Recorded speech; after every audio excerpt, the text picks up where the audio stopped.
Good evening, good evening, good evening, good evening. ठीक है। सो प्रणाम प्रणाम प्रणाम।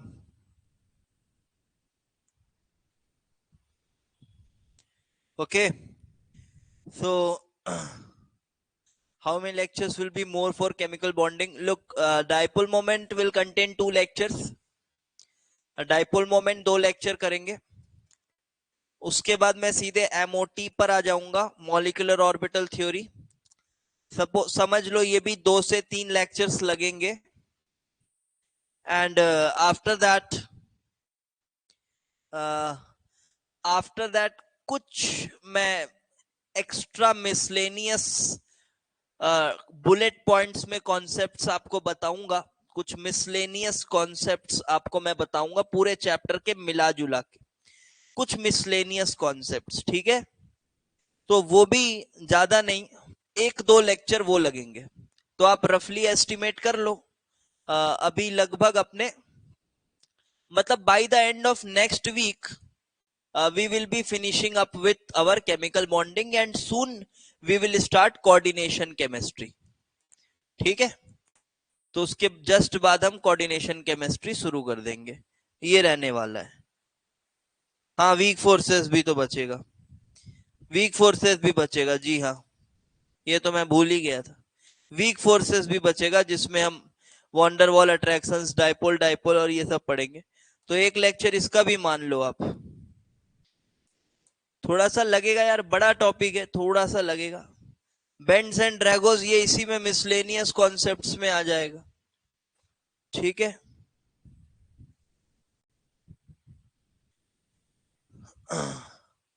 और बेंड्स का मैंने बेसिक आपको बता दिया हुआ है। बेंड्स रूल का भी जो बेसिक है वो आपको बता दिया है, बेसिक पोर्शन बता दिया है। जेई में उतना ही काम आता है, बट कुछ उसके एक्स्ट्रा मिसलेनियस पॉइंट्स बता दूंगा। ठीक है, परेशान मत हो जाएगा। चलो भाई, तो अभी पहले मेल्टिंग पॉइंट बॉइलिंग पॉइंट के मैंने बोला था याद करके रखना। ये 10 क्वेश्चंस में लिख के रखा हूं, इनको फटाफट से 5 मिनट में ट्राई करो। पूरे पूरे क्वेश्चंस नहीं होंगे, पहले बस ये 10 क्वेश्चन करते हैं इसके, बस जो कॉपी में आपकी लिखा हुआ है आप एक बार देखो कि आप अप्लाई कर पा रहे हो कि नहीं।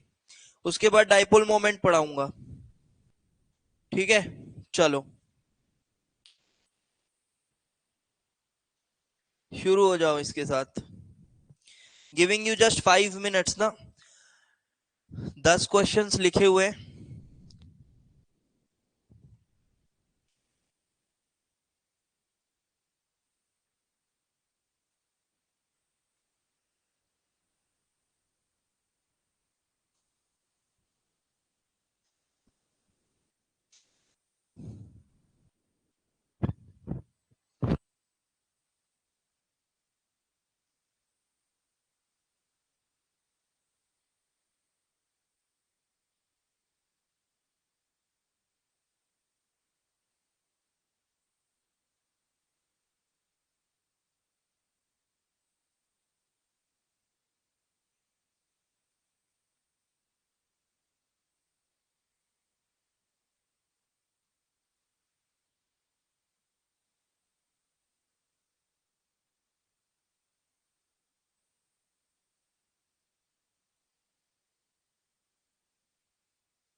5 मोर।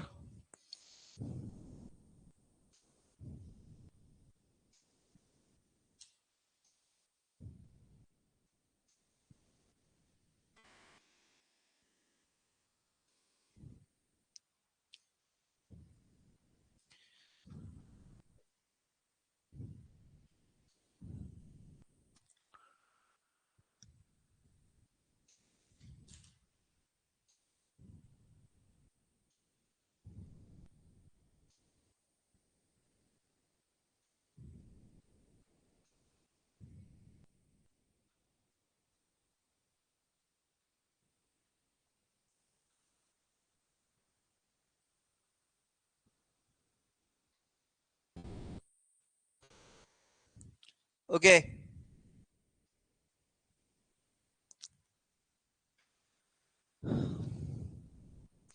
मेटालिक बॉन्ड सॉलिड स्टेट में पढ़ेंगे, ठीक है। मेटालिक बॉन्ड थोड़ा बहुत इंट्रोड्यूस करेंगे बट वो एक्चुअली में सॉलिड स्टेट का पोर्शन है। इंट्रोड्यूस करेंगे, मेटालिक बॉन्ड में ज्यादा कुछ है नहीं। मेटालिक बॉन्ड आज तक बहुत अनसर्टन है, बहुत अनसर्टन है। साइंटिस्ट को भी मेटालिक बॉन्ड के बारे में बहुत पक्के से कुछ नहीं पता है, बहुत अनसर्टन है मेटालिक बॉन्ड। और उसका जो थोड़ा और एक्स्ट्रा पोर्शन है वो आप डी ब्लॉक एलिमेंट्स में पढ़ेंगे। मेटालिक बॉन्ड का थोड़ा और डिटेल आप डी ब्लॉक एलिमेंट्स में पढ़ेंगे ये चैप्टर में, ठीक है। चलो तो फटाफट से देखेंगे। तो पहले इधर मेल्टिंग पॉइंट बताना था। तो मेल्टिंग पॉइंट ये फ्लोराइड था तो polarisation negligible, polarisation negligible lattice factor से देखना होता था। तो AlF3 का लैटिस स्ट्रॉन्ग था, ये हो गया। फिर ये ऑक्साइड्स था, ऑक्साइड्स का मेल्टिंग पॉइंट, इधर ऑक्साइड्स का मेल्टिंग पॉइंट देखना था। तो याद करो शायद इसमें बेरिलियम ऑक्साइड 3 नंबर पे चला जाता था, है ना। बेरिलियम ऑक्साइड 3 नंबर पे चला जाता था मेल्टिंग पॉइंट में। ऑक्साइड्स की बात करते थे, फ्लोराइड की बात करते थे तो वो कुछ ऐसा होता था, ठीक है।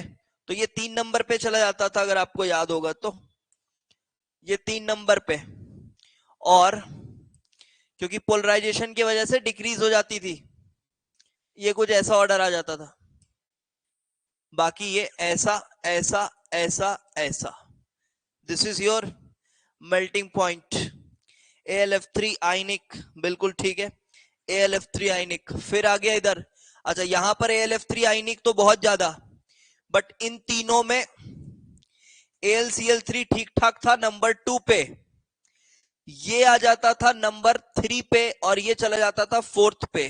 वॉन्डरवॉल फोर्सेस साइज वाला फैक्टर था यहाँ पे, ठीक है। वॉन्डरवॉल फोर्सेस साइज वाला फैक्टर था, ठीक है, सभी कोवेलेंट थे। अच्छा सल्फेट्स की सॉल्युबिलिटी आपको पता ही है कि सल्फेट्स की सॉल्युबिलिटी में बेरियम सल्फेट सबसे लेस सॉल्युबल हुआ करता है। फिर ये बाइकार्बोनेट, सल्फेट को बड़ा आयन माना गया था, सल्फेट को इसमें बड़ा आयन माना गया था। सिमिलरली बाइकार्बोनेट भी है बड़ा आयन, बट ये केस एक्सेप्शनल था, ठीक है। बाइकार्बोनेट है बड़ा आयन बट ये केस एक्सेप्शनल था, सॉल्युबिलिटी ऐसी होती है। सोडियम का एक ही आपको इनसॉल्युबल सॉल्ट देखने को मिलेगा आपकी सिलेबस में, वो है सोडियम बाइकार्बोनेट। यही आपको एक इनसॉल्युबल सॉल्ट देखने को मिलेगा आपकी सिलेबस में, सोडियम का। बाइकार्बोनेट ही है जो थोड़ा इनसॉल्युबल है, बाकी तो सॉल्युबल होते हैं सोडियम के सारे सॉल्ट्स। आगे देखते हैं, इधर सॉल्युबिलिटी बतानी है तो अगेन आपको याद कैसे आना चाहिए, अच्छा ये छोटा आयन है, छोटा आयन का सर ने सेकंड केस बना के पढ़ाया था सॉल्युबिलिटी में। तो छोटे आयन के लिए, छोटे आयन के लिए हम ऐसा कहते थे कि लैटिस वाला फैक्टर नहीं, अपन हाइड्रेशन देखते थे, इसमें याद आ रहा होगा आपको, ठीक है। हम हाइड्रेशन देखते थे, हम कहते थे कि लैटिस एनर्जी, अगर लैटिस इफेक्ट से सोचो तो लैटिस एनर्जी ज्यादा डिक्रीज होगी, ज्यादा डिक्रीज होने की वजह से सॉल्युबिलिटी बढ़ेगी, ऐसे बोला था हमने। लैटिस एनर्जी ज्यादा डिक्रीज होगी, ज्यादा डिक्रीज होने से सॉल्युबिलिटी बढ़ेगी, एंड इसमें beryllium fluoride was exceptionally high. Solubility बढ़ती है बढ़ती है बढ़ती है, but beryllium fluoride was exceptionally high. Yes it was like this, solubility बढ़ती है वो एक्सेप्शनली हाई। देन द सबसे इजी वाला topic, thermal stability, multi atomic anion, multi atomic anion, lattice की कंपैटिबिलिटी बढ़ रही है, बड़ा हो रहा है कैटायन, तो थर्मल स्टेबिलिटी बढ़ती जाएगी, पोलराइजेशन से भी देखे थे। Then comes melting point, melting point where you have iodide ion, it may get polarized। तो आपको इसमें याद होगा कि लिथियम आयोडाइड पोलराइज होकर सबसे बुरा हो जाता है, सबसे बुरा हो जाता है लिथियम आयोडाइड पोलराइज होकर। साथ ही साथ यहां पर सोडियम और पोटेशियम भी एक्सचेंज हो जाते थे, इफ यू रिमेंबर, सोडियम और पोटेशियम भी एक्सचेंज हो जाते थे। और ये कुछ ऐसा ऑर्डर आता था, याद आ गया होगा, ये कुछ ऐसा ऑर्डर आता था, ठीक है। Yes, then comes chromates. Chromates again बड़ा आयन है, बड़ा आयन है, just like sulphate, just like sulphate, just like sulphate, chromate भी बड़ा आयन है। तो क्या होगा, इसमें भी सॉल्युबिलिटी कैल्शियम की ज्यादा, फिर ऐसा फिर ऐसा, ठीक है। बट याद करो, ऑक्सलेट भी बताया था मैंने, एक ऑक्सलेट भी बताया था। ऑक्सलेट में एक्सेप्शनली उल्टी हो जाती थी सॉल्युबिलिटी, ऑक्सलेट्स में उल्टी हो जाती थी, याद रखना, उसमें ऑक्सलेट्स में उल्टी हो जाती थी। Then comes your thermal stability, then comes your thermal stability, और थर्मल स्टेबिलिटी अगेन हम single monoatomic anion, this is thermally more stable, and that is the end. Okay, चलिए भाई, आई होप आपको ये सब टॉपिक ठीक ठीक याद हो गया होगा।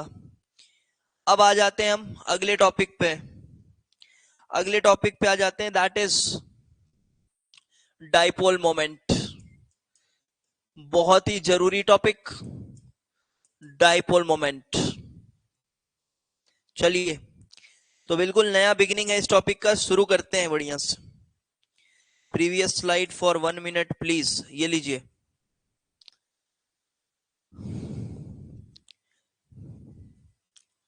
Okay, so let us begin with dipole moment. देखो बेटा, अब बात वही है कि ये टॉपिक कहां से शुरू हुआ, कैसे कैसे क्यों, हमको 9 में उल्टा लिख दिया क्या मैंने?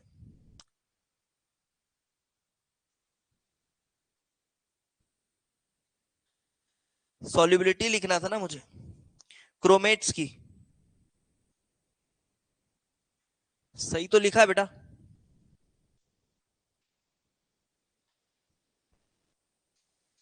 सही तो लिखा है, क्रोमेट्स की सॉल्युबिलिटी।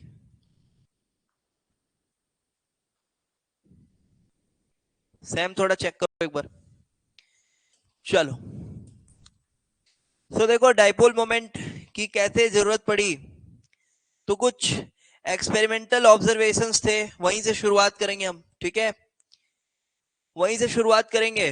देखो क्या हुआ कि ऐसे एक इलेक्ट्रिकली चार्ज्ड रॉड लाया गया, एक इलेक्ट्रिकली चार्ज्ड रॉड लाया गया, ठीक है, इलेक्ट्रिकली चार्ज्ड रॉड लाया गया, और इलेक्ट्रिकली चार्ज्ड रॉड लाकर यहां से एक लिक्विड फ्लो कराया जा रहा है, लिक्विड लिक्विड लिक्विड, ठीक है, लिक्विड फ्लो करा रहे हैं, यहां से लिक्विड फ्लो हो रहा है, और वो लिक्विड को हम इसके बाजू से पास करा रहे हैं। किसके बाजू से? इस इलेक्ट्रिकली चार्ज्ड रॉड के बाजू से हम उस लिक्विड को फ्लो करा रहे हैं, इससे जैसे टैप वाटर होता है वैसे डाल रहे हैं। तो ये लिक्विड हम देख रहे हैं कि कोई कोई लिक्विड ऐसे इसकी तरफ डिफ्लेक्ट हो रहे, कोई कोई लिक्विड इसकी तरफ डिफ्लेक्ट हो रहा है, कोई कोई लिक्विड सीधा निकल जा रहा है, कोई कोई लिक्विड इसकी तरफ डिफ्लेक्ट हो रहा है, कोई कोई लिक्विड सीधा निकल जा रहा है। लोगों को लगा अरे भाई ये कैसे हो रहा है, ध्यान से सुनना भाई, लोगों को लगा ये कैसे हो रहा है, ये थोड़ा बहुत इधर इलेक्ट्रिकली चार्ज रॉड की तरफ डिफ्लेक्ट हो रहा है, तो कहीं ना कहीं ये जो लिक्विड है, अगर ये डिफ्लेक्ट हुआ है, अगर ये डिफ्लेक्ट हुआ है, तो इसमें कहीं ना कहीं पोलैरिटी होगी। पोलैरिटी समझते हो ना, एक delta plus delta minus polarity होगी, पोलैरिटी होगी इसमें। 2020 एडवांस का सवाल था, हाँ हाँ हाँ, ये इस तरह का क्वेश्चन उन्होंने फ्रेम करके दिया था। और मैं जब भी डाइपोल मोमेंट पढ़ाता हूं, मैं डाइपोल मोमेंट शुरुआत ही यहीं से करता हूं।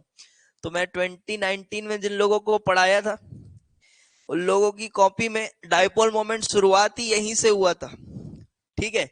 और ये जो कॉन्सेप्ट है, इस तरह से डाइपोल मोमेंट, एक फॉरेन ऑथर की किताब है। बच्चे उसको IGCSE बोर्ड में यूज करते हैं, IB बोलते हैं उसको। IB बोर्ड में एक बुक यूज करते हैं, मेरे को ऑथर का नाम नहीं याद आ रहा है। तो मैंने 4 साल 5 साल पहले उस किताब में डाइपोल मोमेंट को ऐसे शुरू होते हुए देखा था। जब मैंने वहां पढ़ा था उसमें, तो वो मुझे अच्छा लगा था। तो जेई एडवांस वालों ने भी ऐसे ही इधर उधर से कहीं से आइडिया लिया होगा, बट आप चेक कर लेना चाहे, एक IB बोर्ड की किताब है शायद जो चलती है, तो उसी में ये मैं डाइपोल मोमेंट इसी तरह से शुरू करता हूं इसलिए, ठीक है। चलो, शायद 2020 में जो सवाल आया था वो कोई कॉम्ब था, शायद ऐसे ही कुछ इलेक्ट्रिकली चार्ज कॉम्ब था। बहुत अच्छा क्वेश्चन था, ठीक है। बहुत लोग उसमें सॉल्यूशन दे रहे थे, मैग्नेटिक कैरेक्टर, पैरामैग्नेटिज्म, डाईमैग्नेटिज्म बता रहे थे। चलो, तो देखो देखो, ध्यान से सुनो, ध्यान से सुनो। तो ये लिक्विड डिफ्लेक्ट हुआ, तो बोला गया यार इसमें पक्का कोई ना कोई इलेक्ट्रिक चार्ज होगा, तभी वो इलेक्ट्रिकली चार्ज रॉड की तरफ डिफ्लेक्ट हो रहा है, ठीक है। इलेक्ट्रिकली चार्ज रॉड की तरफ डिफ्लेक्ट हो रहा है। तो बोला गया अच्छा अच्छा अच्छा, ये तो हमको पता है, ये तो हमको पता है, ये तो इलेक्ट्रोनेगेटिव डिफरेंस की वजह से आता है। देखो देखो कैसे डेवलप हुआ होगा थ्योरी, वो मैं बता रहा हूं आपको, थ्योरी किस तरह से डेवलप हुई होगी। इन्होंने कहा ये तो इलेक्ट्रोनेगेटिव डिफरेंस की वजह से आता है, ये तो हर बॉन्ड की वजह से होता है। देखो, जैसे पानी है, पानी पानी, जैसे पानी है, तो पानी में ऑक्सीजन आपको सभी को पता है, यहां डेल्टा पॉजिटिव है, यहां डेल्टा नेगेटिव है, यहां डेल्टा पॉजिटिव है, यहां डेल्टा नेगेटिव है। तो पानी में देखो ना, इलेक्ट्रोनेगेटिव डिफरेंस की वजह से कुछ पार्शियल चार्जेस डेवलप हुए, और इन पार्शियल चार्जेस की वजह से, इन पार्शियल चार्जेस की वजह से इसमें कहीं ना कहीं एक पोलैरिटी आ गई है। और पोलैरिटी मतलब ये भी आसपास एक इलेक्ट्रिक फील्ड क्रिएट करेगा, पोलैरिटी आ गई, इलेक्ट्रिक फील्ड क्रिएट करेगा, जिसकी वजह से वो एक इलेक्ट्रिकली चार्ज रॉड की तरफ डिफ्लेक्ट होगा। तो देखा गया पानी पानी डिफ्लेक्ट हो रहा था। तो इसी तरह से कुछ चीजों पे और टेस्ट किया गया होगा, कुछ चीजों पर और टेस्ट किया गया होगा। अच्छा, अगर आप लोगों के दिमाग में आ रहा है कि अभी मैं घर में जाऊं, ऐसा टैप वाटर में ऐसा कोम्ब को चार्ज करके टैप वाटर में रखूं, तो पानी ऐसा ऐसा चलेगा क्या, पानी ऐसा चलेगा क्या? तो आंसर है नहीं चल पाएगा, क्योंकि वो जो आप अपने जुगाड़ से उसको चार्ज करोगे, वो चार्जेस इतने इनफ नहीं होंगे कि वो इन पार्शियली चार्ज्ड वाटर मॉलिक्यूल्स को अपनी तरफ अट्रैक्ट कर लें, ठीक है। तो अपना टाइम पास मत करना देख करके, क्योंकि वो होगा नहीं। थोड़ा ज्यादा चार्ज करोगे रॉड को, और वो उसके बाद वो पानी के मॉलिक्यूल्स को अपनी तरफ खींचता है, बट वो घर में आप करने को सोचोगे तो वो होगा नहीं, ठीक है। चलो, तो इलेक्ट्रिकली चार्ज रॉड हुआ, तो ऐसे ही देखा गया होगा पानी पानी, तो बोले हाँ हो गया हो गया हो गया। उसके बाद ऐसे ही एक्सपेक्टेड रहा होगा, फिर बोला गया चलो चलो एल्कोहल के मॉलिक्यूल्स को देखा जाए। तो एल्कोहल के मॉलिक्यूल में भी चेक किया गया होगा, बोला गया यार देखो डेल्टा माइनस डेल्टा प्लस है, तो डेल्टा माइनस डेल्टा प्लस है, तो ये भी पोलर है, पोलर है तो चलो ठीक है हो गया, ये भी अट्रैक्ट होना चाहिए, ये भी अट्रैक्ट होना चाहिए। इसी तरह से मजा आ रहा था सबको। फिर उन्होंने देखा BF3, उन्होंने देखा BF3, तो उन्होंने बोला यार BF3 भी ठीक है, BF3 भी बढ़िया है, यहाँ डेल्टा माइनस है, यहाँ डेल्टा प्लस है, यहाँ डेल्टा माइनस है, डेल्टा प्लस है, तो चलो कुछ नहीं, यहां भी पोलैरिटी तो है ही, पोलैरिटी तो है ना, बॉन्ड की पोलैरिटी है, तो पोलैरिटी है, तो इस पोलैरिटी की वजह से इसको भी पानी की तरफ अट्रैक्ट होना चाहिए। अगर इसका लिक्विड फॉर्म लिया जाए तो, इसका लिक्विड फॉर्म लिया जाए तो पानी की तरफ, सॉरी पानी की तरफ बोल रहा हूं मैं, इस इलेक्ट्रिकल रॉड की तरफ ये भी अट्रैक्ट होना चाहिए। बट हमने बहुत चार्ज किया रॉड को, बहुत चार्ज किया, बहुत चार्ज किया, बहुत चार्ज किया, बट फिर भी हम ये पा रहे थे कि यार ये BF3 का मॉलिक्यूल वाज नॉट अट्रैक्टेड, ये हमारा एक्सपेरिमेंटल ऑब्जर्वेशन था, वाज नॉट अट्रैक्टेड। बहुत हमने कोशिश किया बट ये अट्रैक्ट नहीं हो रहा था। फिर थोड़ा सा और कहानी आगे बढ़ाए, बोला गया जाओ कार्बन टेट्राक्लोराइड लाके आओ। कार्बन टेट्राक्लोराइड लेकर आए। लोगों ने कहा कि कार्बन टेट्राक्लोराइड में कार्बन Cl बॉन्ड है जो कि हल्का पोलर तो होता है, डेल्टा माइनस डेल्टा प्लस के चार्जेस तो यहां भी हैं, तो चलो कार्बन टेट्राक्लोराइड को उसी इलेक्ट्रिकली चार्ज्ड रॉड के बाजू से पास कराते हैं। तो फिर यहां बहुत मेहनत करी गई, बहुत चार्ज किया गया रॉड को, बट ये भी वॉज नॉट अट्रैक्टेड। अब ये जो ऑब्जर्वेशंस आ रहे थे ये साइंटिस्ट को सोचने में मजबूर कर रहे थे कि भाई क्या करें क्या करें क्या करें। ये तो हमने जो इलेक्ट्रोनेगेटिव डिफरेंसेस सोच रहे थे अभी तक वो काम तो नहीं कर रहा, करता होता तो हर जगह करता, बट पानी के मॉलिक्यूल में कर रहा था, अल्कोहल के मॉलिक्यूल में कर रहा था, बट BF3 में भी इलेक्ट्रोनेगेटिव डिफरेंस है, CCl4 में भी इलेक्ट्रोनेगेटिव डिफरेंस है, तो यहां क्यों नहीं हो रहा है। तो फिर साइंटिस्ट ने बोला देखो यार इसका कोई महंगा जुगाड़ खोजना पड़ेगा, ऐसे सस्ते लॉजिक से ये काम हो नहीं पाएगा क्योंकि ये काम नहीं है आसान, ये काम नहीं है आसान, तो ये सस्ते लॉजिक से चल नहीं पाएगा। तो फिर बोला गया कि अरे देखो यार एक कॉन्सेप्ट हम निकाल कर लेकर आए हैं। सालों की मेहनत के बाद उन्होंने एक कॉन्सेप्ट निकाला, उन्होंने बोला कि इस मॉलिक्यूल का डाइपोल मोमेंट मेजर करना होता है, डाइपोल मोमेंट मेजर करना होता है। लोगों ने कहा ठीक है डाइपोल मोमेंट मेजर ही करना है, तो आप एक्सपेरिमेंटली कर रहे हो डाइपोल मोमेंट मेजर, कोई थ्योरेटिकल तरीका तो दो। एक्सपेरिमेंटली कर ले रहे हो, इससे अच्छा मैं डायरेक्ट रॉड में ही डाल के देख लूंगा, रॉड में ही डाल के देख लूंगा। आप एक्सपेरिमेंटली आप डाइपोल मोमेंट मेजर करके आ रहे हो, क्या फर्क पड़ता है मुझे, मैं तो रॉड में ही डाल के देख लूंगा वो अट्रैक्ट हो रहा है कि नहीं हो रहा है। कोई ऐसी चीज बताओ जिससे प्रेडिक्शन पॉसिबल हो जाए, जिससे प्रेडिक्शन पॉसिबल हो जाए, कोई ऐसी चीज बताओ। तो इन्होंने कहा अरे रुक जाओ हम थ्योरेटिकल तरीका लेकर आए हैं, थ्योरेटिकल तरीका लेकर आए हैं। और इन्होंने कहा देखो डाइपोल मोमेंट को थ्योरेटिकली भी कैलकुलेट किया जा सकता है। वाओ, थ्योरेटिकली भी कैलकुलेट किया जा सकता है, बिल्कुल एक्सपेरिमेंटली भी मेजर होता है बट थ्योरेटिकली भी कैलकुलेट किया जा सकता है, एक्सपेरिमेंटली भी मेजर किया जा सकता है, दोनों काम होता है। ध्यान से सुनना, अभी बहुत ही मजेदार टॉपिक है, इतना कॉन्सेप्चुअली कभी नहीं पढ़े होगे, ठीक है। ध्यान से सुनना, डेवलप कर रहे हैं, पूरा डेवलप कर रहे हैं, कहां से आया होगा कॉन्सेप्ट।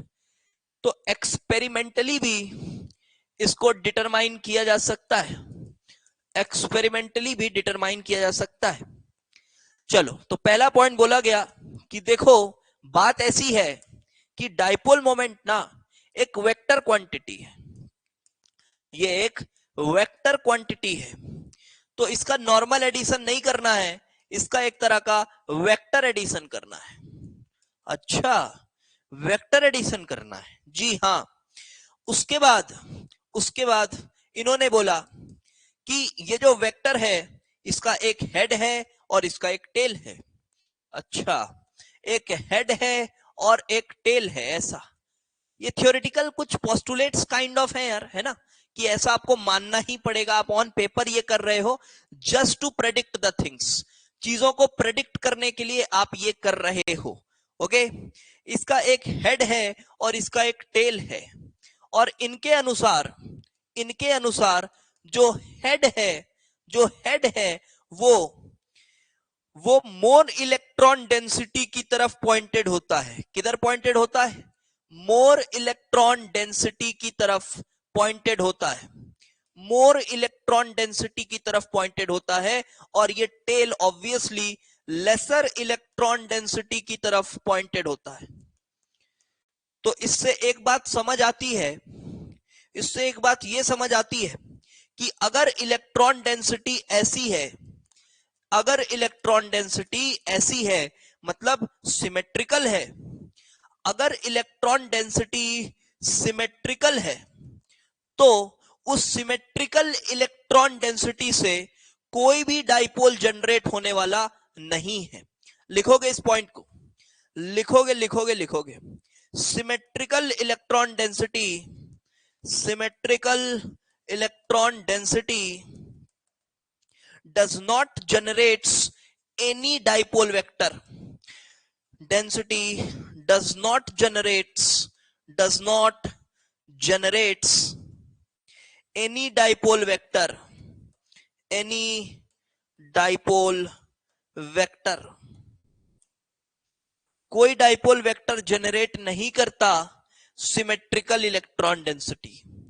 तो इससे बात कुछ ठीक ही है कि वो जो बात थी ना अपनी कौन वाली, इलेक्ट्रोनेगेटिव डिफरेंस वाली, वो बात ठीक ही है। पहले इसको लिखो, इतना लिखो, मैं 1 सेकंड पानी पी के आता हूं, बता रहा हूं फिर आगे।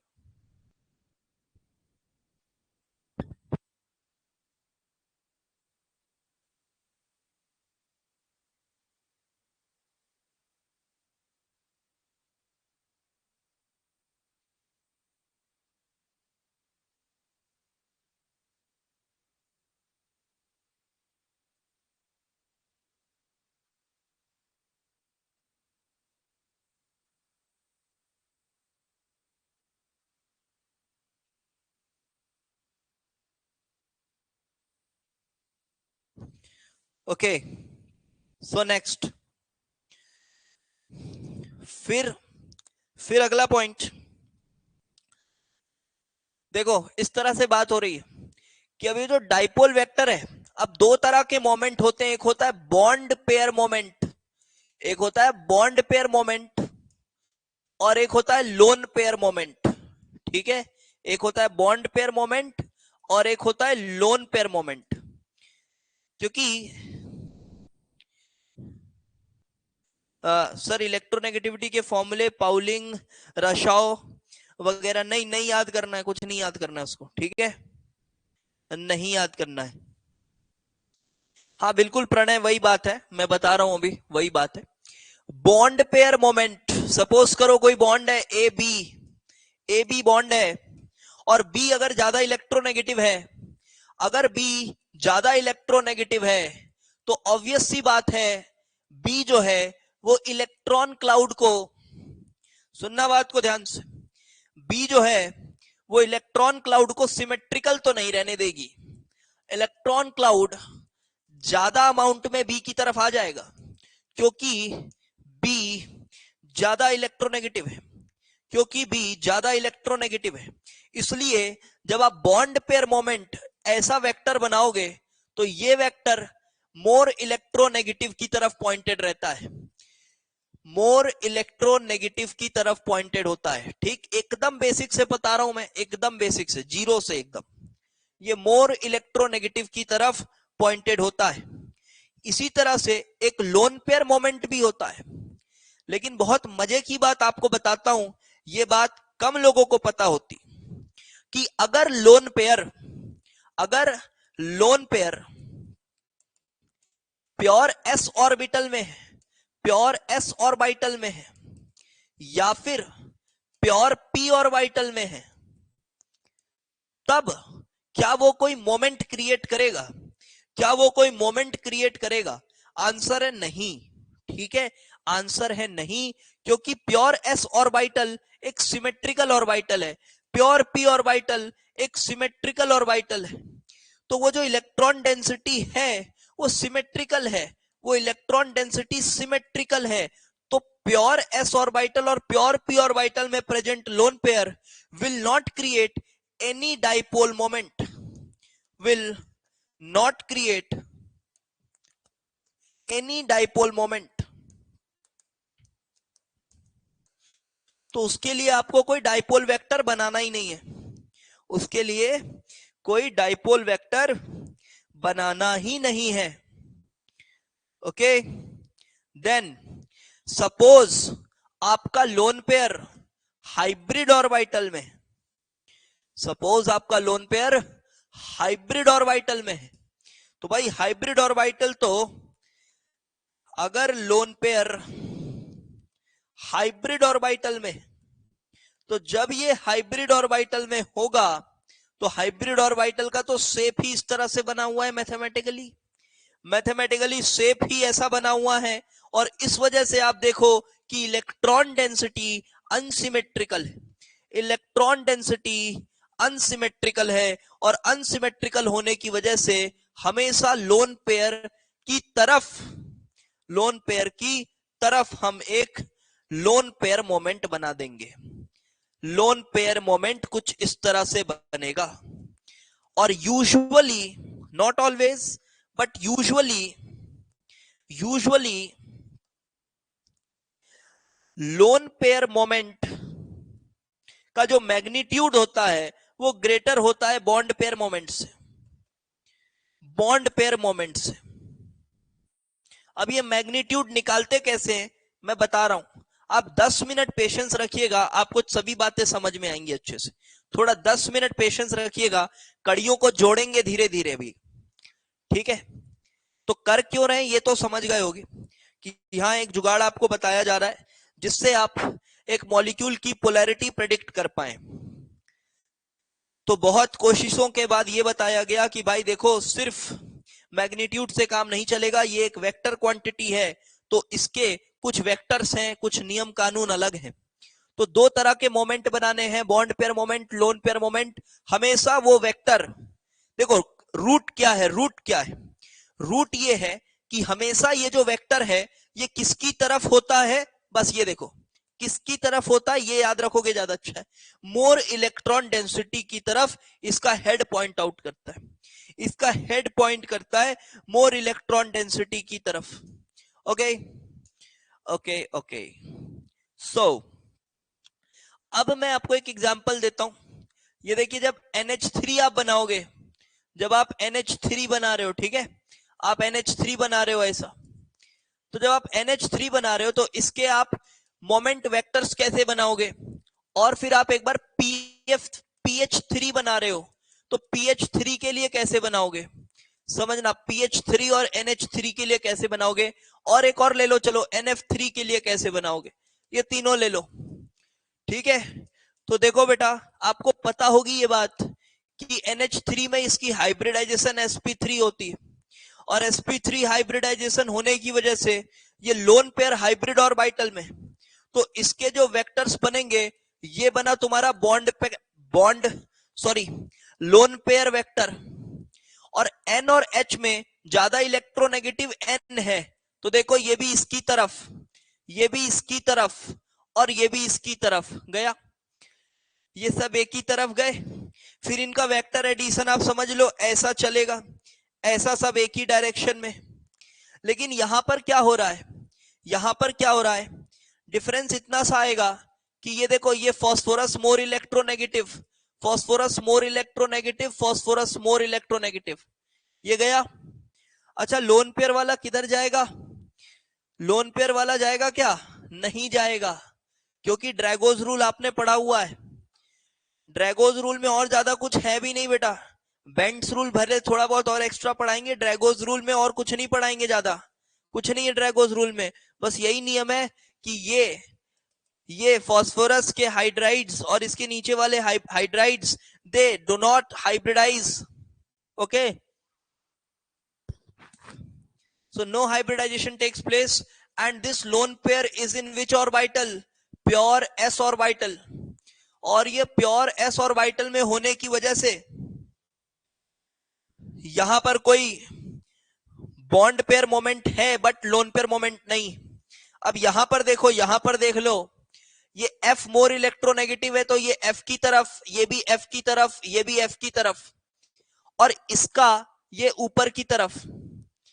तो अगर हम यहां पर कंपेयर करेंगे तो हमको क्या समझ में आ रहा है, हम अगर इसको कंपेयर करेंगे इसको और इसको, तो समझ में ये आ रहा है कि इसका जो वेक्टर एडिशन है वो थोड़ा सा कैंसिल हो रहा है, देखो, ठीक है। सर PS3 पोलर होगा या नॉन पोलर, क्या लगता है आपको, देखो प्रेडिक्शन करो, क्या लगता है, मुझे तो पोलर ही लग रहा है, और होता भी पोलर है, ठीक है तो पोलर ही, थोड़ा तो इलेक्ट्रोनेगेटिव डिफरेंस है। तो PH3 है तो पोलर ही, ठीक है पोलर, है पोलर।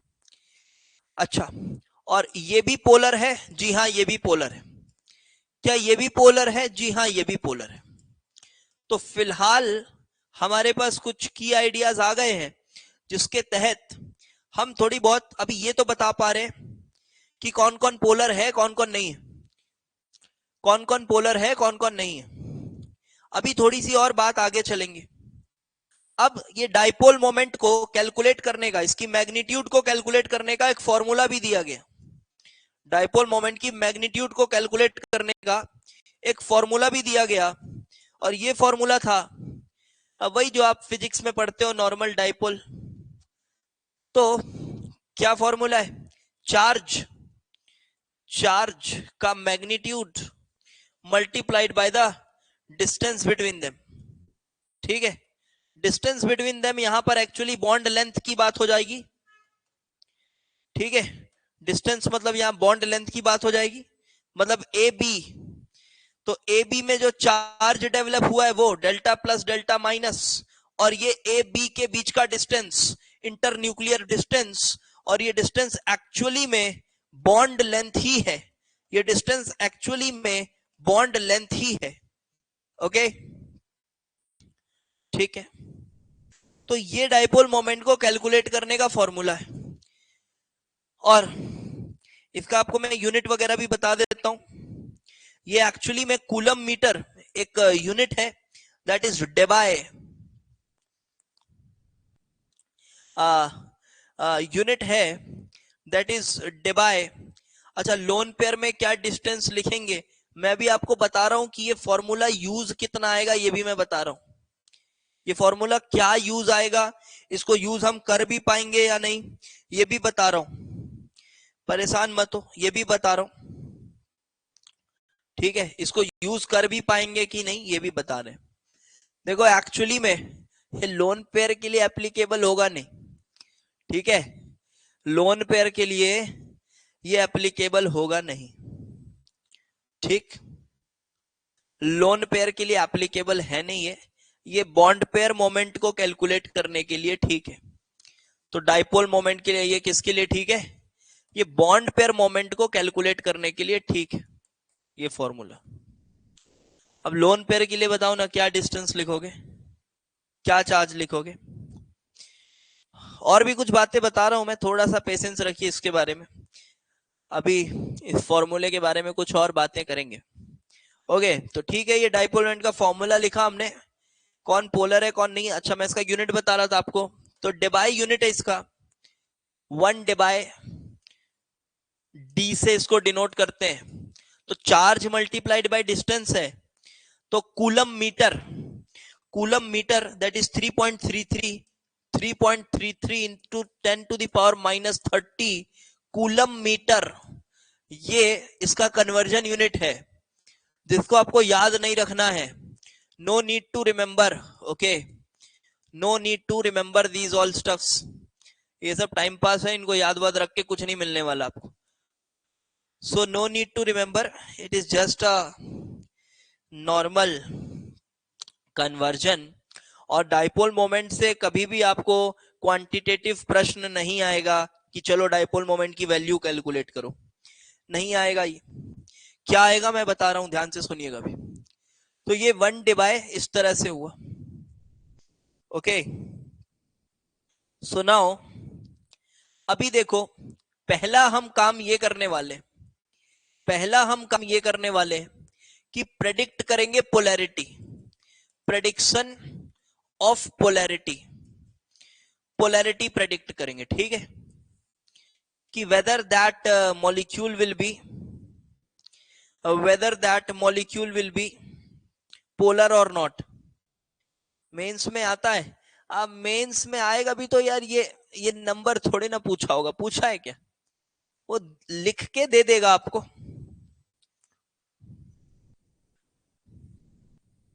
ये नंबर की बात कर रहा हूं मैं, नॉर्मल वेक्टर एडिशन वगैरह आ सकता है उसमें, वो नहीं। तो चलो प्रेडिक्शन करें पोलैरिटी का। तो अगर dipole moment that is mu अगर 0 है तो मॉलिक्यूल को हम नॉन पोलर मानते हैं, मॉलिक्यूल को नॉन पोलर मानते हैं, और अगर म्यू नॉन जीरो है तब हम बोलते हैं there is net dipole moment, और नेट डाइपोल मोमेंट है तो ये मॉलिक्यूल पोलर कहलाता है। नेट डाइपोल मोमेंट है तो मॉलिक्यूल पोलर कहलाता है। और हमें करना है वेक्टर एडिशन, और वेक्टर एडिशन आप मेरे से ज्यादा बेहतर जानते हो, आप फिजिक्स में अच्छे अच्छे वेक्टर एडिशन करते हो। यहाँ तो एकदम बेसिक वेक्टर एडिशन करना है जो आप 11th के पहली दूसरी क्लास में सीख लेते हो, वैसी वाली वेक्टर एडिशन करनी है।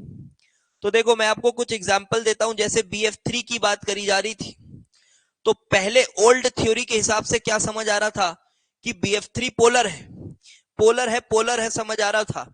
बट जब आप उसका वेक्टर एडिशन करोगे, जब आप उसका वेक्टर एडिशन करोगे तो आप देखो इसका वेक्टर ऐसा बनाओगे, इसका वेक्टर ऐसा बनाओगे, और इसका वेक्टर ऐसा बनाओगे। ये तीन वेक्टर्स इस तरह से बनेंगे। और अब आप भली भांति जानते हो कि मैग्नीट्यूड सेम ही है तीनों का, मैग्नीट्यूड सेम है। तो इसका और इसका जो रिजल्टेंट आएगा, इसका रिजल्टेंट जो आएगा वो कहीं इधर आएगा, और ये रिजल्टेंट इसके साथ मैग्नीट्यूड में सिमिलैरिटी दिखाएगा और कैंसिल हो जाएगा, और नेट डाइपोल मोमेंट इसका जीरो होगा। ठीक है, तो नेट डाइपोल मोमेंट जीरो हो जाएगा, तो इसका वेक्टर एडिशन जीरो आ रहा है। इस वजह से हम कंक्लूड करेंगे कि BF3 एक नॉन पोलर मॉलिक्यूल है, ये एक नॉन पोलर मॉलिक्यूल है। तो कोई भी ऐसा रेगुलर सा मॉलिक्यूल दिखे जो कि प्लेनर हो, उसके वेक्टर्स कैंसिल आउट हो जाते हैं और उसको हम नॉन पोलर कंक्लूड कर देते हैं। इसी तरह से कोई भी आपको रेगुलर टेट्राहेड्रल दिख रहा हो, कोई भी आपको रेगुलर टेट्राहेड्रल दिख रहा हो, इसका भी डाइपोल मोमेंट जीरो हो जाता है। वेक्टर एडिशन से देख लीजिएगा, कोई भी रेगुलर टेट्राहेड्रल दिख रहा हो उसका भी डाइपोल मोमेंट जीरो हो जाता है। आप इसको भी वेक्टर एडिशन से चेक कर सकते हैं।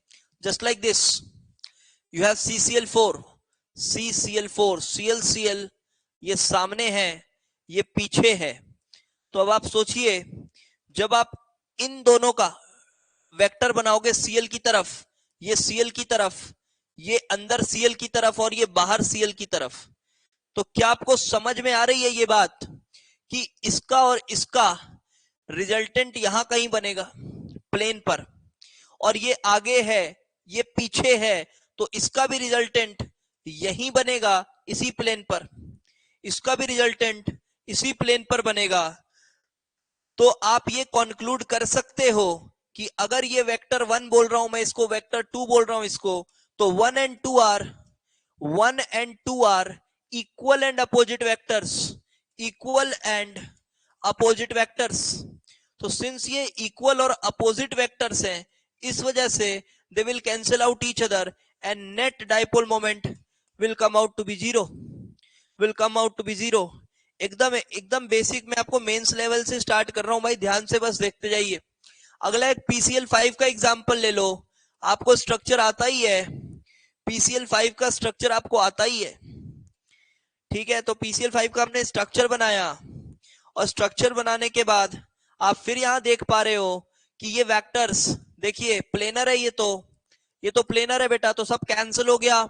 और ये ऊपर नीचे इक्वल अपोजिट, ये भी कैंसिल हो गया, ये भी कैंसिल, ये प्लेनर प्लेनर प्लेनर कैंसिल, तो नेट यहां भी डाइपोल मोमेंट आपको जीरो मिल गया।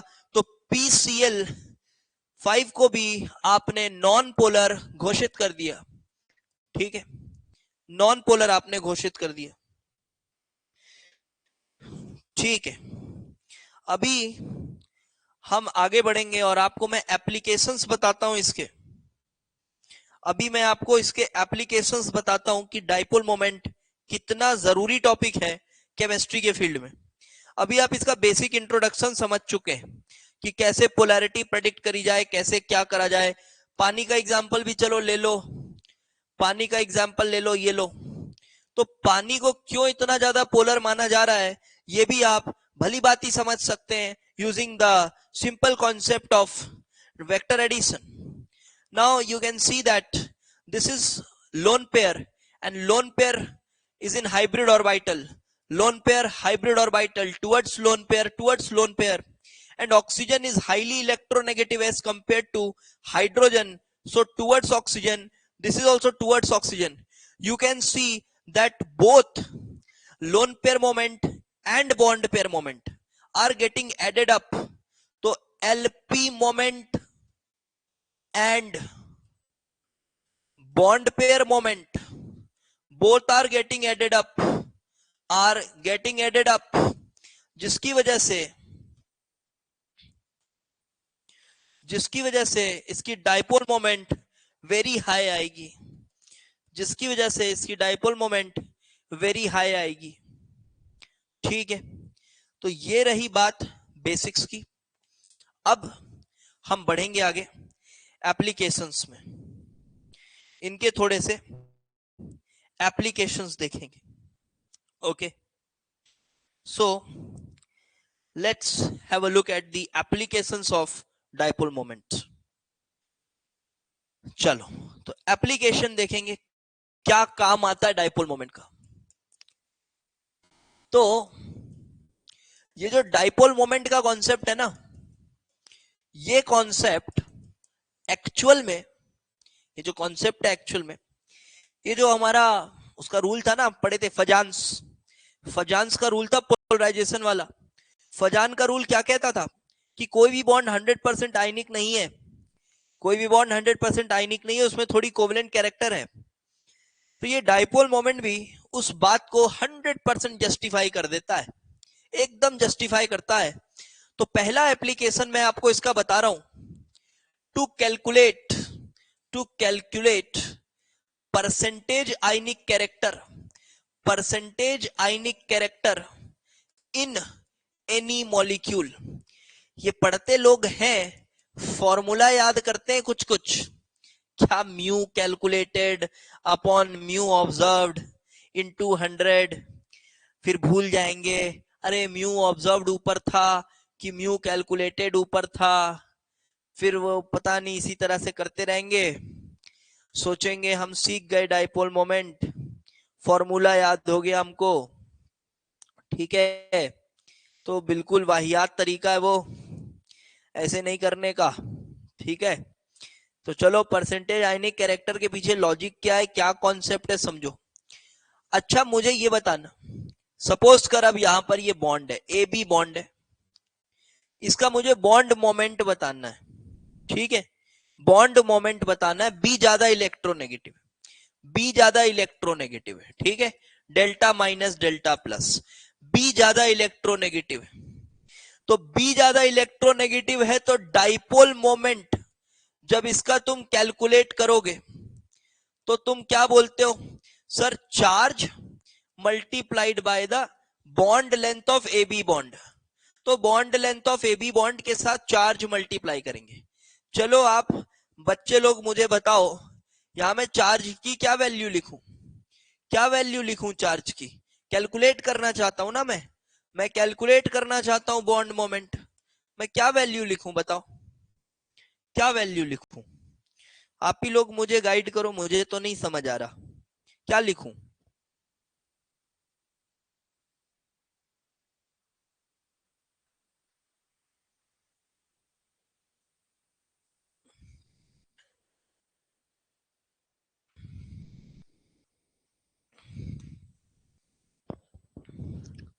हाँ ठीक है, मैग्नीट्यूड सेम है।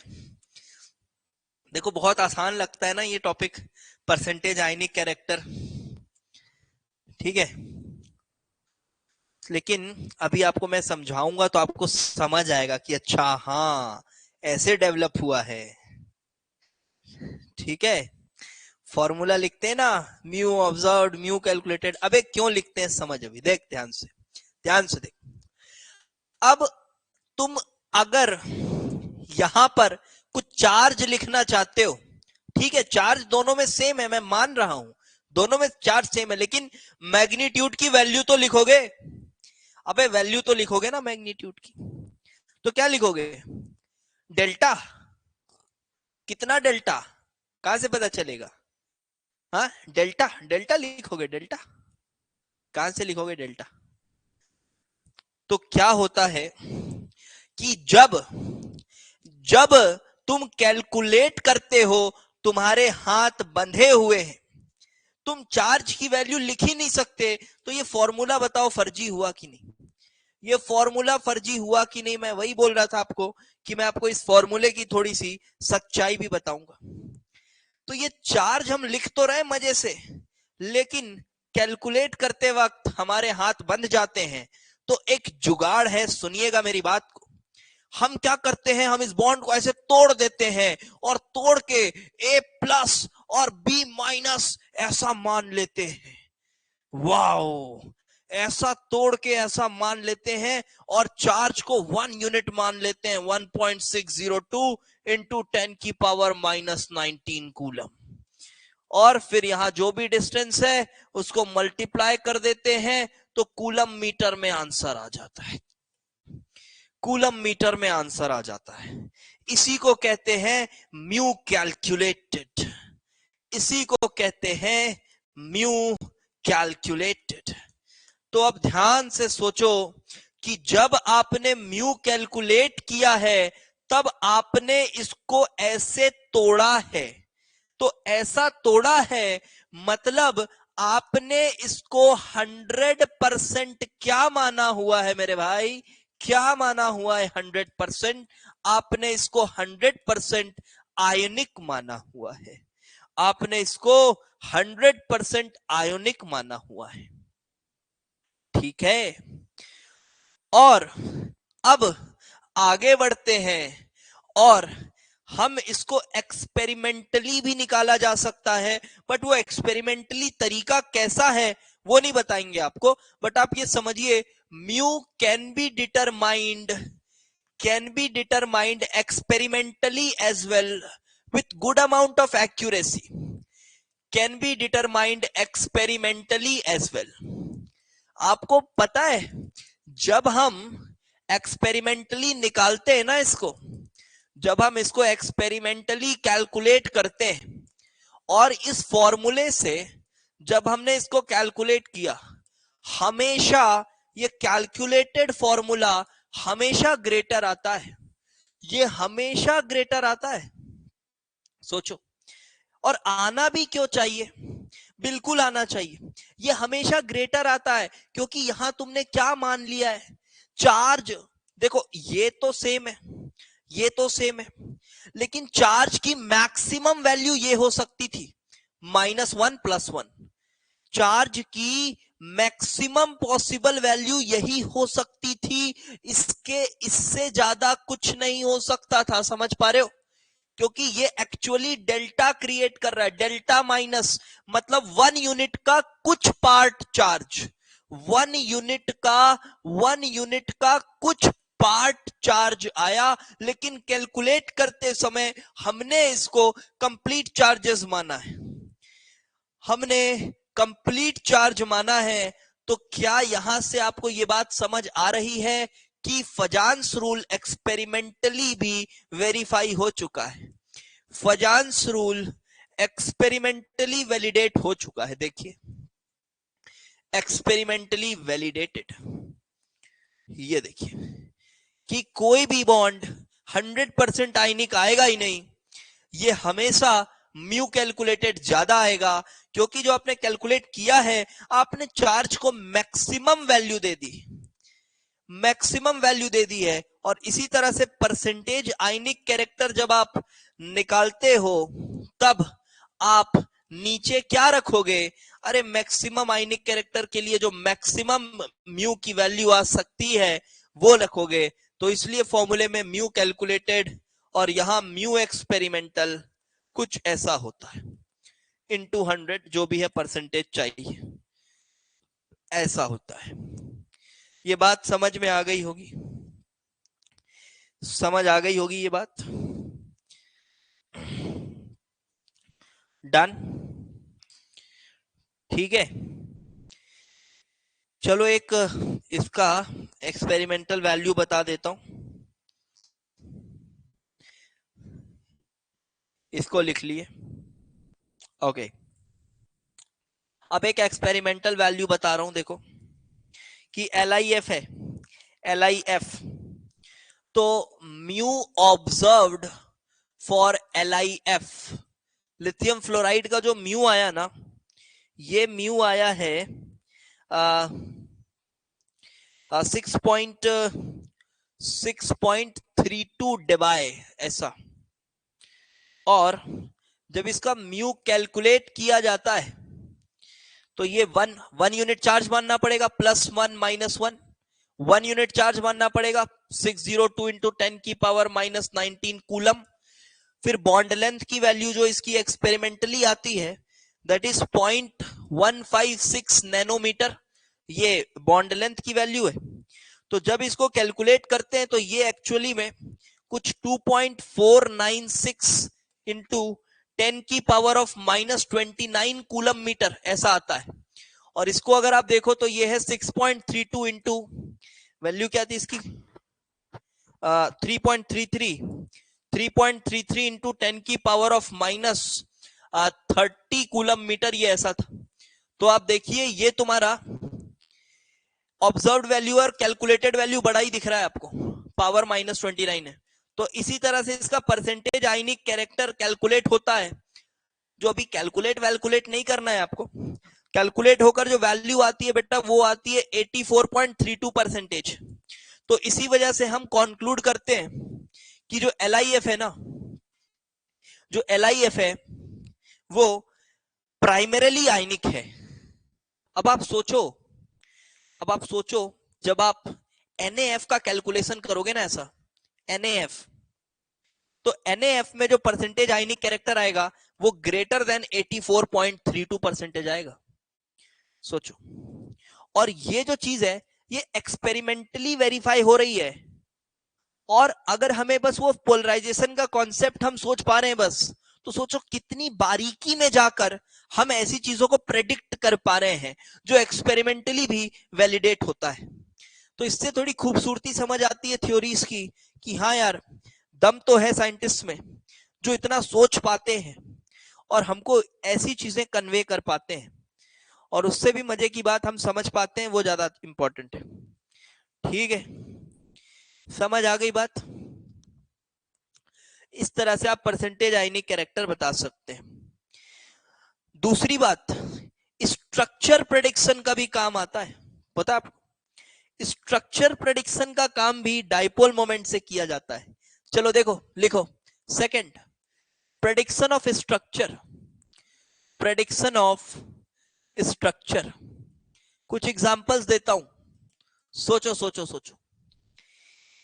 पहले कोई मॉलिक्यूल मिला, ठीक है, पहले कोई मॉलिक्यूल मिला, मॉलिक्यूल का फॉर्मूला मिल गया, मान लो मॉलिक्यूल का क्या मिल गया हमको, फॉर्मूला मिल गया।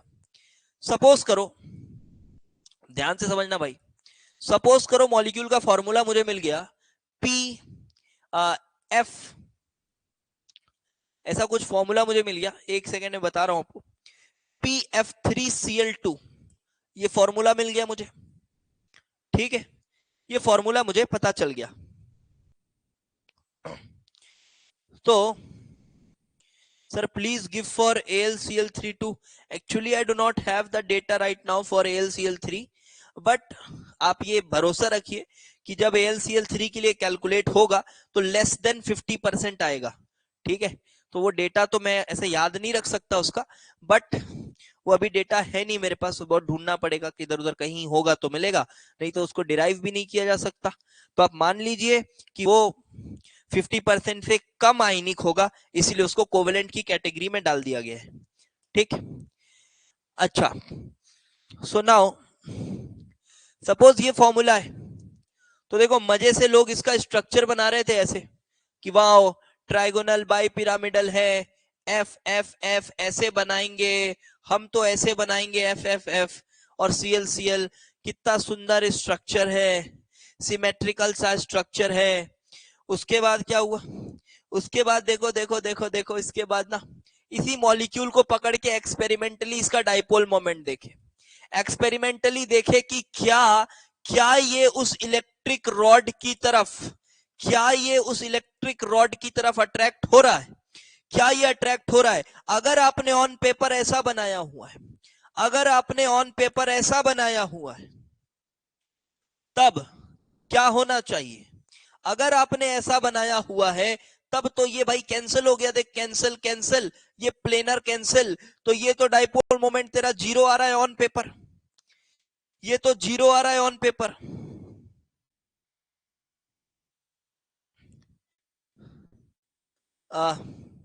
अच्छा AlCl3, अच्छा ठीक है, AlCl3 का डाइपोल मोमेंट, हाँ हाँ ठीक है, AlCl3 का डाइपोल मोमेंट जीरो आएगा, ठीक है बिल्कुल जीरो आएगा, इसका डाइपोल मोमेंट जीरो आएगा।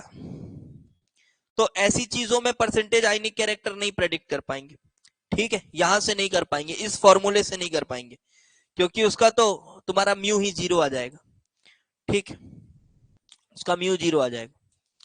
मैं यहां पर क्या बता रहा हूं कि ऑन पेपर आप सोचो तो ये कुछ ऐसा अगर आपने स्ट्रक्चर बनाया तो डाइपोल मोमेंट जीरो आएगा, बट एक्सपेरिमेंटली ये मॉलिक्यूल इसकी तरफ अट्रैक्ट हो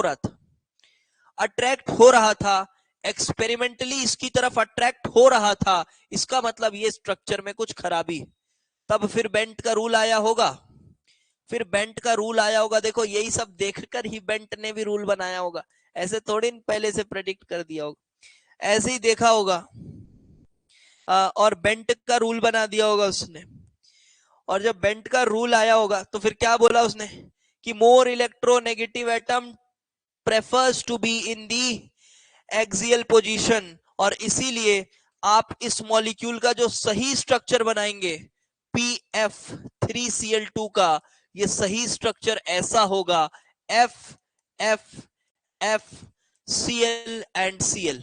This will be the correct structure as per Bendt's rule, and now you will get these bond moments cancelled, but ये वाला जो मोमेंट है आपको समझ आ रहा होगा, इसकी मैग्नीट्यूड इसके मैग्नीट्यूड से अलग है, इसकी मैग्नीट्यूड इनके मैग्नीट्यूड से अलग है, इस वजह से ये एक नॉन जीरो मोमेंट क्रिएट करेगा, इस प्लेन पे एक नॉन जीरो मोमेंट क्रिएट करेगा, और इस वजह से ही हमने इसको करेक्ट स्ट्रक्चर घोषित किया। तो आई होप आपको थोड़ा डाइपोल मोमेंट का कंट्रीब्यूशन समझ आ रहा होगा कि हाँ क्या कंट्रीब्यूशन है, कैसा है, क्या है, ठीक है। तो इस तरह से स्ट्रक्चर्स में इसका कंट्रीब्यूशन है। ओके, तो देखो जैसे अब कुछ और एग्जांपल्स लेते नेक्स्ट एग्जांपल लो ये वाला,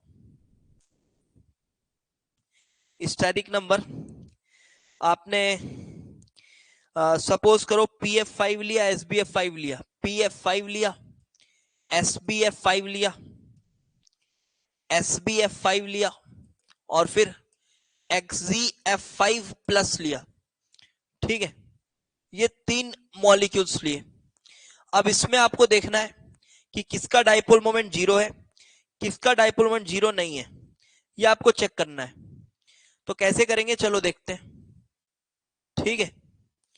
XGF5 लिया तो कैसे प्रेडिक्ट करेंगे इसमें, सो लुक, जब हम बात करते हैं इसकी, this one and this one, they are simply mu zero, सबको समझ आ रहा होगा, म्यू जीरो होगा इनका, म्यू जीरो होगा, but when we talk about XGF5 plus, what will be the structure, it will be XGF5 1 2 3 4 5 and one lone pair will be left, positive charge है तो आपके पास 7 ही वैलेंस इलेक्ट्रॉन देखने थे। तो क्या आपको समझ आ रहा है, ये AB5L1 है, स्टेरिक नंबर 6, स्टेरिक नंबर 6 में, स्टेरिक नंबर 6 में, ये स्टेरिक नंबर 6 में एक लोन पेयर है, और स्टेरिक नंबर 6 में जब एक लोन पेयर होता है तो डिस्टॉर्टेड ऑक्टाहेड्रल नहीं होता, वो थोड़ा ध्यान से देखो बेटा, वो डिस्टॉर्टेड ऑक्टाहेड्रल नहीं होता, वो तुम गलत सोच रहे हो, this is simply square pyramidal, have you got this point, XZF5 plus, it should be square pyramidal like this, and bond pair lone pair ऐसा मोमेंट इधर आ जाएगा। एंड नाउ इसका डाइपोल मोमेंट क्या आना चाहिए, डाइपोल मोमेंट क्या आना चाहिए, जीरो या नॉन जीरो, नॉन जीरो आना चाहिए। ये प्लेनर है, सब कैंसिल हो गया, ये प्लेनर है कैंसिल हो गया। अब ये तुम्हारा इसकी तरफ, ये इसकी तरफ।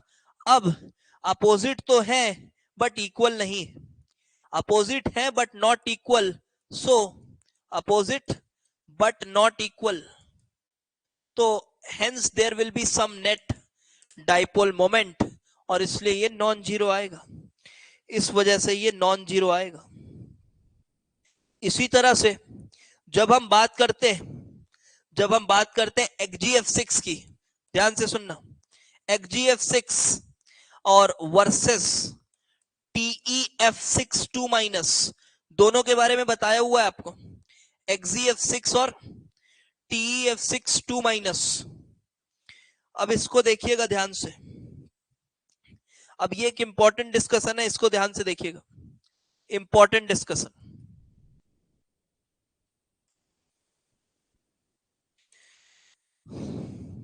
सो आइडियली बताया तो बेटा, ये आपको मैंने शुरुआत में ये पॉइंट शायद लिखाया, मिस कर दिया क्या, मिस कर दिया होगा तो लिख देता हूं, लिखाया है शायद, हाँ ये लिखा हुआ है देखो, usually lone pair moment is greater than bond pair moment, okay बिल्कुल। अब यहां पर ये जब इसकी बात करेंगे तो क्या बताया था आपको इसके बारे में, याद होगा, this was perfect octahedral, this was perfect octahedral, ये परफेक्ट ऑक्टाहेड्रल है, और इसका डाइपोल मोमेंट एकदम क्लोज टू जीरो, एकदम एग्जैक्ट जीरो आता है, क्योंकि दिस इज परफेक्ट ऑक्टाहेड्रल, और परफेक्ट ऑक्टाहेड्रल है। और इसका लोन पेयर कहां बताया था मैंने, कहां होता है, फैक्ट ही है, लॉजिक नहीं है कुछ, कहा था इसका lone pair, stereochemically inactive S orbital, यही था, स्टीरियोकेमिकली इनएक्टिव एस ऑर्बिटल। और स्टीरियोकेमिकली इनएक्टिव ये वर्ड हम कब यूज करते थे, स्टीरियोकेमिकली इनएक्टिव एस ऑर्बिटल, तो ये स्टीरियोकेमिकली इनएक्टिव ये वर्ड हम कब यूज करते थे, जल्दी से बता दो, ये वर्ड हम कब यूज करते थे, स्टीरियोकेमिकली इनएक्टिव बोलने का क्या मतलब है,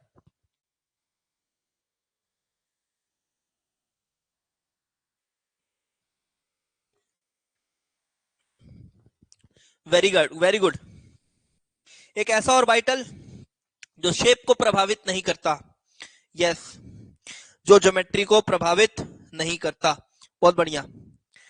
लेकिन एक मजे की बात बताऊं, ये है तो शेप वाइज डिस्टॉर्टेड, ये है तो डिस्टॉर्टेड ऑक्टाहेड्रल, ये डिस्टॉर्टेड ऑक्टाहेड्रल है, बट इसका जो म्यू आया ना, ये क्लोज टू जीरो था, एग्जैक्ट जीरो नहीं था, क्लोज टू जीरो था, ध्यान से सुनना, इसका म्यू क्लोज टू जीरो है, XGF6 का, XGF6 का जो म्यू है वो क्लोज टू जीरो है। तो इसके पीछे एक लॉजिक और एक्सप्लेनेशन दिया जाता है, कुछ इस तरह का एक्सप्लेनेशन दिया जाता है कि XGF6 का जो स्ट्रक्चर है, हम अगर इस तरह से इसका स्ट्रक्चर बनाए, मैं बहुत अच्छे से 3D स्ट्रक्चर बना तो नहीं पाऊंगा, बट आपको इतना बना दूंगा कि आपको समझ आ जाएगी, फीलिंग आपको समझ आ जाएगी। ये देखो, ये कुछ ऐसा है, तो जो लोन पेयर है ना, इसका लोन पेयर ये इन दोनों के बीच में ऐसा है, मानो ये इन दोनों के बीच में है, तो इन दोनों के बीच में है, तो अपने आसपास के जो बॉन्ड्स होंगे इनको इफेक्ट करेगा, ध्यान से सुनना, अपने जो आसपास के बॉन्ड्स होंगे ना, ये वाला बॉन्ड और ये वाला बॉन्ड, ये इफेक्ट होगा थोड़ा, तो ये थोड़ा टेढ़ा मेढ़ा होगा, समझ पा रहे होगे आप, ये थोड़ा टेढ़ा मेढ़ा होगा, और इसके टेढ़े मेढ़े होने से थोड़ी डाइपोल मोमेंट क्रिएट होगी, क्योंकि ये उल्टा हो गया ना, तो टेढ़ा मेढ़ा हो गया, तो वेक्टर्स एग्जैक्टली कैंसिल नहीं होंगे, वेक्टर्स एग्जैक्टली कैंसिल नहीं होंगे, ये टेढ़ा मेढ़ा हो गया थोड़ा सा, लेकिन अगर ये टेढ़ा मेढ़ा होता, एक यहां पर लोन पेयर होता, अगर यही एक मात्र स्ट्रक्चर होता, तो म्यू क्लोज टू जीरो क्यों आ रहा है? बात ये है, म्यू क्लोज टू जीरो क्यों आ रहा है? ठीक है, तो इसके पीछे फिर ऐसा फर्दर और शोध हुए और भी ऑब्जर्वेशंस आए, और कंक्लूजन क्या है मैं आपको अब बता रहा हूं। कंक्लूजन ऐसा है कि we can not consider XeF6 to be like this only. Here lone pair can take many positions and it is like this. देखिए, lone pair can take many positions at one instance. If you look at it between these two bonds, at the very next moment this lone pair can be there, it can be there affecting these two bonds. मतलब एक dynamic equilibrium type का किस्सा है, affecting these two bonds, and then at the very next moment this lone pair is at somewhere else position, this position. So these are the three structures, which is supposed to be true for XeF6, and XeF6 exists in dynamic equilibrium like three structures. कुछ इस तरह से XeF6 एक dynamic equilibrium में होता है, कभी ऐसा कभी ऐसा कभी ऐसा। तो ये डायनेमिक इक्विलिब्रियम, ये कहां से पता चला कि ये डायनेमिक इक्विलिब्रियम में है? ये इसके डाइपोल मोमेंट कैलकुलेशन से पता चला कि ये डायनेमिक इक्विलिब्रियम में है। इसी तरह से मैं आपको PF5 का भी एग्जांपल दूंगा फ्लेक्सोनल करके। PF5 भी इस तरह से डायनेमिक इक्विलिब्रियम में होती है, उसके भी कुछ एविडेंस हैं, और आप ये प्रेडिक्ट नहीं कर सकते थे कि ये डायनेमिक इक्विलिब्रियम में होगा या नहीं होगा। ये होता है, बस आप ऐसा समझ लो, ये डायनेमिक इक्विलिब्रियम में होता है, बट आप ऐसा समझ लो। तो ये ऐसा पाया गया, दैट्स इट। ओके, क्या फील हो पा रहा है कि हाँ यार ये लोन पेयर इस तरह से इधर है इधर है इधर है, तो एक तरह से लोन पेयर हर जगह थोड़ा थोड़ा थोड़ा थोड़ा अपना प्रेजेंस दिखा रहा है, हर जगह थोड़ा थोड़ा प्रेजेंस दिखा रहा है। सभी बॉन्ड्स थोड़े थोड़े थोड़े थोड़े डिस्टॉर्ट हो रहे होंगे, बहुत तेजी से ये डायनेमिक इक्विलिब्रियम चल रही होगी। इस वजह से जो डाइपोल मोमेंट है वो हम एक्सपेक्ट कर रहे थे कि बहुत बड़ी वैल्यू आएगी, बट वो वैल्यू आई, एग्जैक्टली जीरो नहीं आई, बट कैसी वैल्यू आई एक्सपेरिमेंटली, वो वैल्यू काफी क्लोज टू जीरो आई।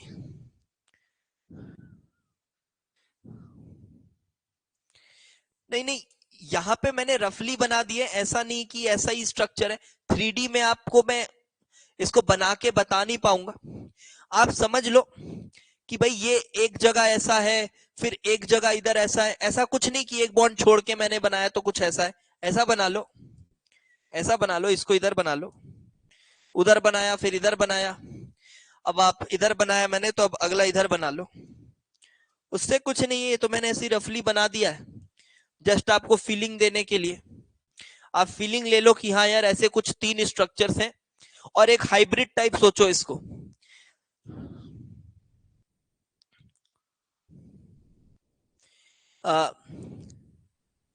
थोड़ा थोड़ा है डायनेमिक इक्विलिब्रियम में, तो म्यू एग्जैक्टली जीरो क्यों नहीं है? म्यू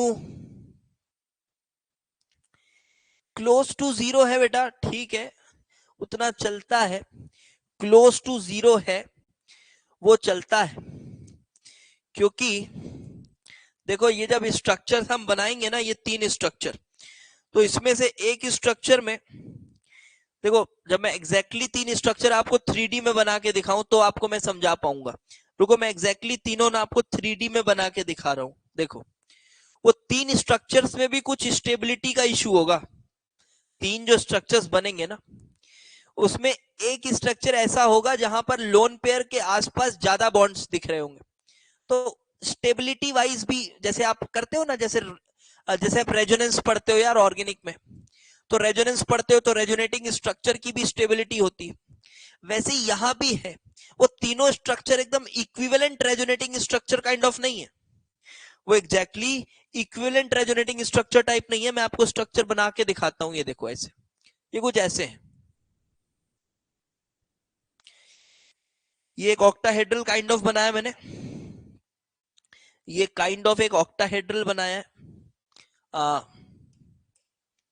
ऐसा बना लो, चलो ये काइंड ऑफ ऑक्टाहेड्रल बनाया है ऐसा। और ये नीचे में इधर एक बार इधर लोन पेयर ले आओ। देखो 3D में बहुत अच्छे से बन नहीं पाएगा मुझसे। यहां पर आप एक लोन पेयर ले आओ और फिर इसको ऐसा डिस्टॉर्ट कर दो हल्का, ठीक, ये डिस्टॉर्ट कर दो। उसके बाद एक और स्ट्रक्चर जो है वो कुछ इस तरह का दिख रहा है, ये XG है और फिर F और F है, इधर F है इधर F है, और ये जो लोन पेयर है, अब ये बाकी जो बचे हुए F हैं, F और F, इनके कहीं बीच में है।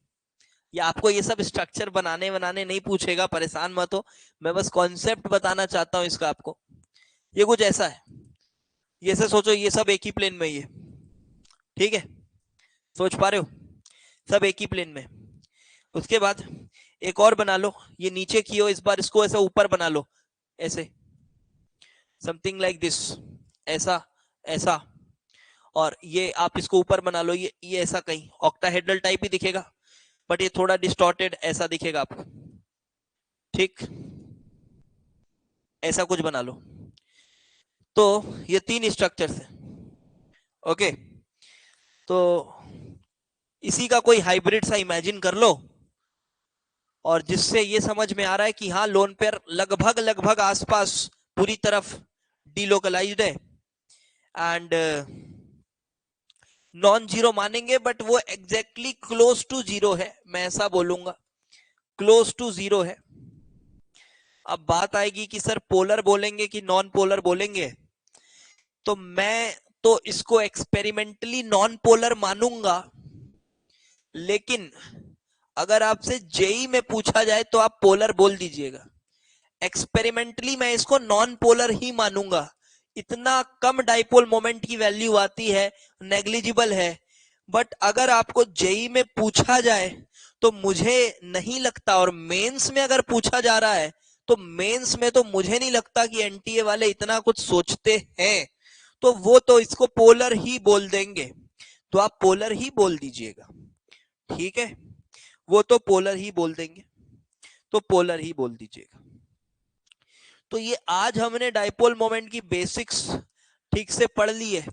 इसके कुछ और जो एप्लीकेशन है वो हम अगली क्लास में करेंगे। तो बेसिक्स तो डन है भाई, अच्छे से डन है बेसिक्स। कुछ और हम बुलेट पॉइंट्स इसके करेंगे, some more points on it will be doing tomorrow. Each and every point is very important, ठीक है। Next class will be doing more points on it, इसी तरह से जैसे अभी 3-4 पॉइंट मैंने आपको कराए। आई होप समझ आया होगा, मजा आया होगा, ठीक है।